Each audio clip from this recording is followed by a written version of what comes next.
بہت سارے ایسے لوگ ہوتے ہیں جن کی عمر کم ہوتی ہے لیکن ان کے چہرے سے ایسا لگتا ہے کہ ان کی عمر کافی زیادہ ہے۔ اور ایسا کیوں ہوتا ہے کہ ہماری عمر زیادہ ہونے لگتی ہے؟ اور وہ کون سے ایسے طریقے ہیں جن سے آپ اپنی ایج کو مینٹین کر سکتے ہیں، یعنی چہرے کو ایسا بنا سکتے ہیں کہ جن سے آپ کی عمر کم لگے؟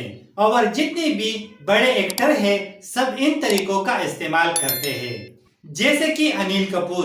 ایسا لگتا ہے کہ اس کی عمر 26 سال ہے لیکن در حقیقت انیل کپور تقریباً 65 سال سے زیادہ ہے۔ السلام علیکم ویور، امید کرتا ہوں کہ آپ سب خیریت سے ہوں گے۔ تو سب سے پہلے بات کرتے ہیں چائے کے بارے میں۔ تو چائے کے استعمال سے آپ کس طرح جوان رہ سکتے ہیں؟ تو چائے کے اندر پولی فینول ہوتے ہیں اور پولی فینول ایک اینٹی آکسیڈنٹ ہے، اور یہ پولی فینول بہت ساری چیزوں میں ہیلپ کرتے ہیں، یعنی جن لوگوں کو ہائی بلڈ پریشر ہو تو بلڈ پریشر کو کم کرنے میں مدد کرتے ہیں، اور جن لوگوں کو شوگر ہو تو شوگر کی رسک کو کم کرتی ہے۔ اور ایک میڈیکلی ریسرچ کرنے کے بعد پتہ چلا کہ چائے کے استعمال سے ہارٹ اٹیک کا رسک کم ہو جاتی ہے۔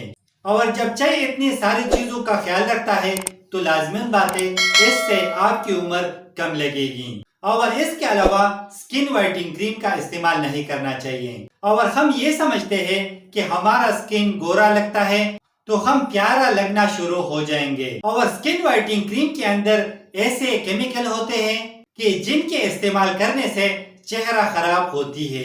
اور اگر آپ کو پتہ چل جائے کہ اتنے نقصانات ہو سکتے ہیں تو آپ کبھی بھی سکن وائٹنگ کریم کا استعمال نہیں کریں گے، کیونکہ سکن وائٹنگ کریم استعمال کرنے سے سکن ٹین ہو جاتی ہے اور سکن پر ایکنی شروع ہو جاتی ہے، اور ایسی ایکنی ہوتی ہے کہ ختم ہونے کے بعد دوبارہ شروع ہو جاتی ہے، یعنی نہ ختم ہونے والی پروسیس شروع ہو جاتی ہے۔ لیکن سکن کیئر ضرور کرے، اور سکن کیئر الگ چیز ہے، اور سکن وائٹنگ کریم کا استعمال بالکل بند کر دے۔ اور تیسرا چیز، ایسی خوراک جن میں اینٹی آکسیڈنٹ زیادہ ہوتی ہیں، جیسے کہ سبزیوں کے اندر اور پھلوں کے اندر اینٹی آکسیڈنٹ کافی زیادہ ہوتی ہے، اور اس کے علاوہ ڈرائی فروٹ کے اندر اینٹی آکسیڈنٹ کافی زیادہ ہوتی ہے، جیسے کہ بادام، اخروٹ وغیرہ۔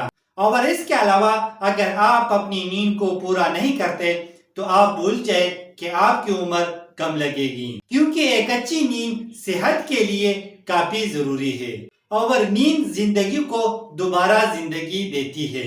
اور جب آپ نیند کم کرتے ہیں تو جسم کے اندر انفلامیشن ہوتی ہے، جس کی وجہ سے بہت ساری بیماریاں ہوتی ہے، جیسے کہ ہارٹ اٹیک یا ہارٹ ڈیزیز وغیرہ۔ تو امید کرتا ہوں کہ کچھ نیا سیکھنے کو ملا ہوگا۔ لائک کرنا، شیئر کرنا، اگر کوئی سوال ہو تو کمنٹس کرنا، اگر چینل پہ نیو ہو تو سبسکرائب کرنا۔